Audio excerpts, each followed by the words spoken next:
Hi guys, welcome back to Anita Crochets. My name is Anita and today we are making something very simple and beginner friendly, and it is this vibrant striped mesh skirt. You can have it with fringes, you can have it without fringes.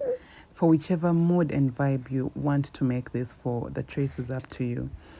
Now I have made the written pattern for both the skirt and this top available on my Etsy, coffee shop and Ravelry. And just in case you also need the top tutorial, it's already on my channel. These are the materials we are going to need for this project, and this is like a closer look at the skirt and this top. I love this versatile top. Let's get into the tutorial. So first I have this yarn. It's 100% acrylic. It is size 2. It's a little thin, so I'm doubling my strands. So guys, before I even get into the tutorial, this girl is disturbing me. I literally can't voice this tutorial in peace. So just in case she's in the background and making noise, please do not focus on her. Just focus on me and what I am doing. So first, here as you can see, I am having my yarn and I'm going to make a slip knot. I am working with a 3.5mm hook. She's literally imitating everything I say. Good Lord. So I have this 3.5mm hook. It's an E-hook, and I'm going to be working in sets of 2, okay? In sets of 2. So you will get your tape measure and take measurements of your high waist, okay? And the foundation chains that we are going to make are equivalent to your high waist measurements. Keep in mind that when you get your cord or the chains you have worked and put them on your tape measure to find whether they meet your high waist measurements, make sure you're not stretching the cord. Do not stretch the chains, okay? Just make sure, place it on so that we are keeping in mind that by stretching, it's going to help us meet our hip measurements. So do not make foundation chains that are stretched out to meet your waist measurements, okay? So for me, I worked 110, okay, and I'm working a size small, so I worked 110 chains. Yeah, and like I said, we are working in sets of 2, okay? So once you have all the chains that you need for your project, you are going to get into the very first chain stitch that started this whole cord and work a slip stitch, okay? Just like that. And now I am now going to start working my very first row of the mesh stitch. So what I'll do is I am going to chain 4, and 3 of the chains act as a stitch. The other chain is for the chain gap. So once we have all 4 chains, we are, remember I said the first 3 chains act as a double crochet stitch. So that means we are skipping what would have been the first stitch because those are the 3 chains, and then we skip the next stitch after that and work a double crochet into the next stitch, just like that. So chain 1, skip 1, work a double crochet into the next stitch.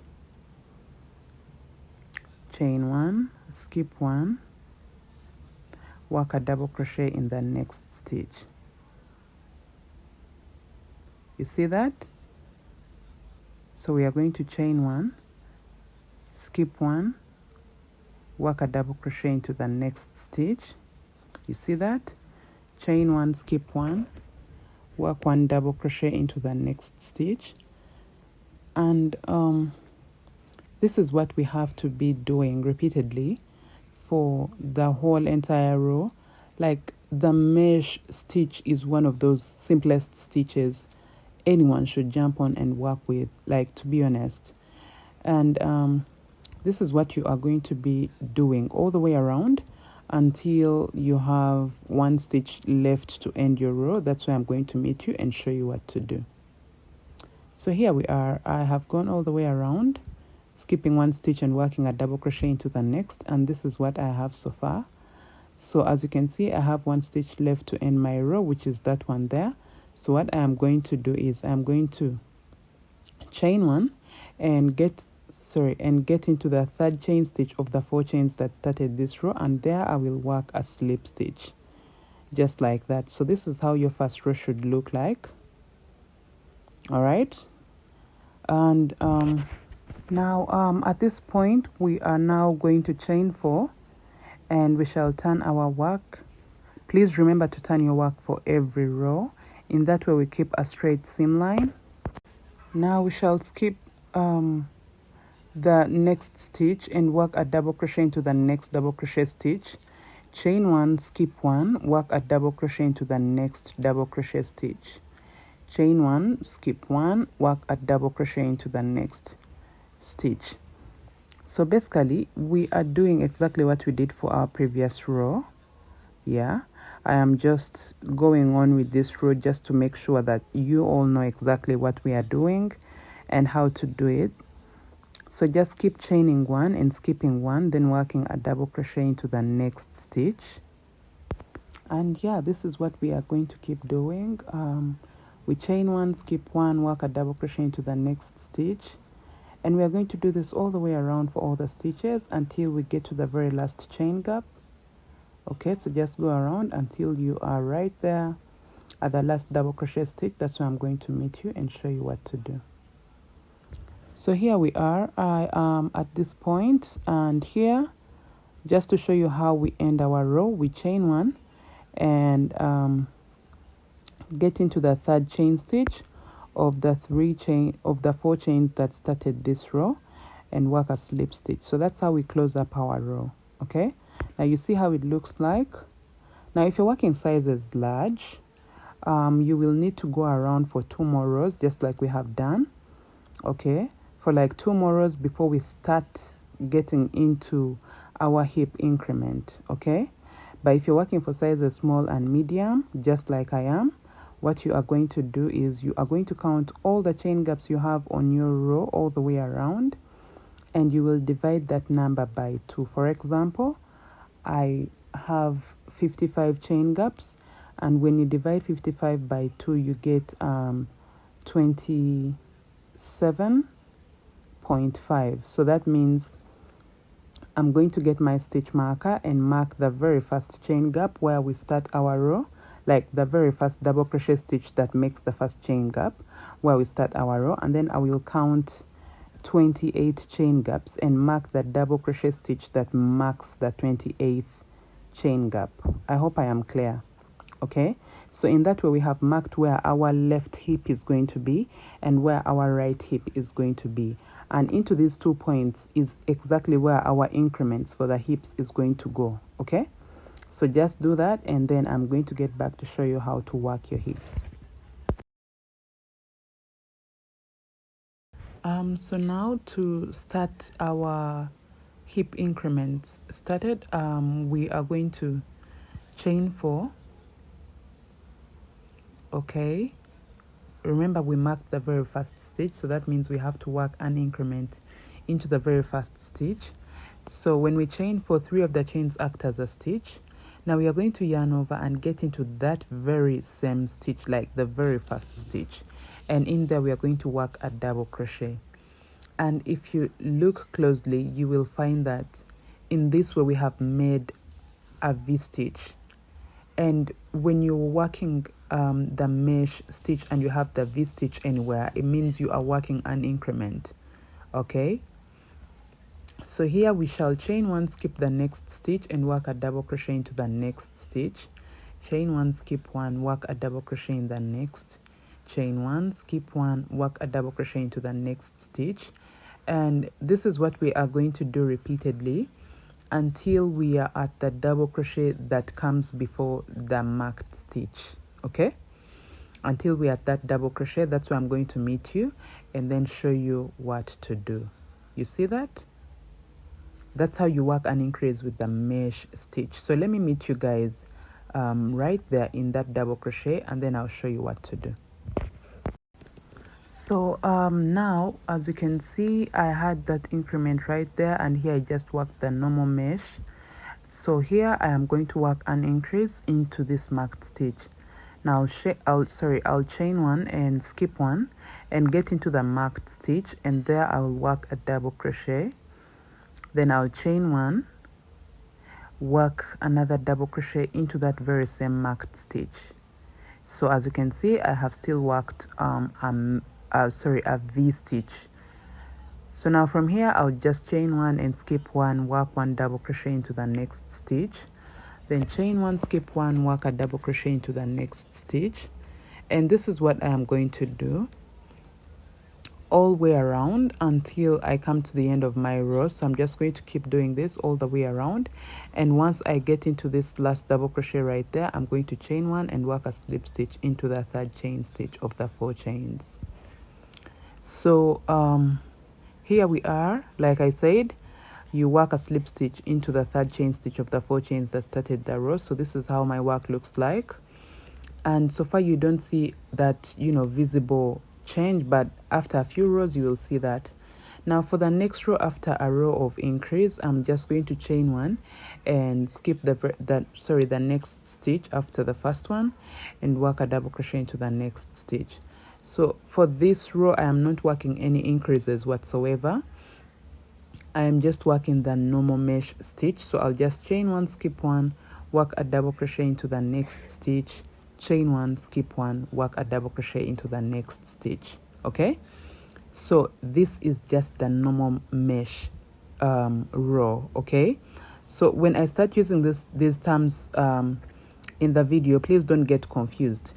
The row that I call the normal row is that row where I did not work any increases whatsoever, and I just worked the normal mesh, like just mesh, no increases. And the one I call the row of increment is the row where I have worked an increase on both sides of our hips. Okay, so this is how it looks like once I have come to the end of my normal row. Okay, this is how it should look like. And now I am going to work my next row with an increase. Okay, so I'll mark the very first stitch. And for you, if you want something super accurate, you can just count all the chain gaps you have, divide the number by 2, and mark the center, which is here. For me, I just follow where my previous increase was, and then I know where to put my stitch marker. So for you that needs to count, please, you can count and then divide the number by 2, and then like mark that double crochet stitch that should be the center of your row. Now here, like we did previously, I am going to chain 4. 3 of the chains act as a stitch. Like I said, this row is of an increase, so I am going to yarn over and work a double crochet into the very first stitch. In this way, I have worked a V stitch, and I told you where we have a V, it is a row of increment, and when you want to decrease with the mesh stitch, you will work an inverted V. Okay, so from here I'll just chain one, skip one, work one double crochet into the next stitch, chain one, skip one, work a double crochet into the next stitch, chain one, skip one, work a double crochet in the next. And this I am going to do all the way until I am at the double crochet before the increment, before the next marked stitch. And that's why I'm going to meet you guys and show you what to do. And here we are, almost at the marked stitch. So here I'll just chain one and get into the marked stitch. In there I will work a double crochet, and then I'll chain one, work another double crochet into that very same stitch, just like that. So that's our increase. From here I'm just going to work the normal mesh, chain one, skip one, work a double crochet into the next stitch, chain one, skip one, work a double crochet in the next stitch, and I'll do this all the way around until I come to the end of my row. So I'll just chain one and work a slip stitch into the third chain stitch of the 4 chains that started this row. Okay, now this means that I am working one row of increase followed by one normal row. Okay, and like I said, the normal row means no increments whatsoever. So we are going to be working in this kind of intervals: one row of an increase, one normal row, one row of an increase, one normal row, and you just keep doing this repeatedly until you feel that you have the width that can meet your hips. Okay, you see how it looks like after my increment. So that means the next row is just going to be a normal row. Okay, and for me on my side, I'm just going to work a few more increments, maybe 2 or 3, before I stop working an increment. So you are going to keep working 1 row of an increase, then 1 normal row, until you have the width that you feel you desire for your hips. And once you have that, you are now just going to work the normal mesh, which is chain 4, turn your work, skip the next stitch and work a double crochet into the next, then chain 1, skip 1, work 1 double crochet into the next stitch, just like you see I am doing. And this is what you are going to do repeatedly for the next rows until you have your desired skirt length. Okay, once you are done working increments, you now start working normal rows of the mesh stitch until you have desired skirt length. So I'm going to let you guys work your increments until you have the hip width, and then after, just keep repeating these rows until you have your desired skirt length. So let me meet you guys there, then show you what to do next. Also, just keep measuring so that you do not like surpass your hip width. Okay, just keep measuring and see that when it is stretched out, it can meet your hip width so that you have accurate results. All right, so keep doing the normal row after that, and then have your skirt length. Okay, so let me meet you guys there, then show you what to do next. So guys, this is how my skirt looks like.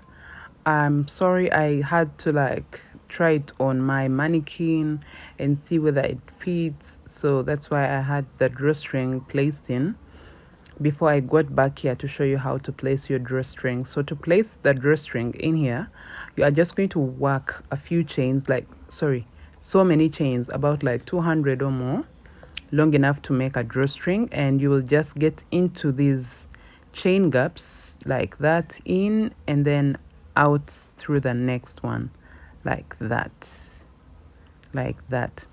and you just keep going all the way around for all the chain gaps on the first row, the very first row that started the skirt, all the way around, and there you will have placed your drawstring into your waistline. And yes, this is how your work should look like. I stopped at the purple level, like the lilac. That's why I stopped working increments for my hips, and all the way down here it's just the normal mesh row. So this is how our skirt turned out, and I'm now just going to show you guys how to attach fringes. If you wish to have fringes onto your skirt, this is how you attach them. So you get a long, like, I don't know what length you really want for your fringes, but I made my strands long. I doubled them. So when you have them long, you can actually even make like 4 strands for each fringe, 4 strands, and then fold them, make the ends meet and fold them. So when you fold them, you have this loop, okay, and you will insert your hook into the chain gap where you want to put this fringe. So you pull through just like that.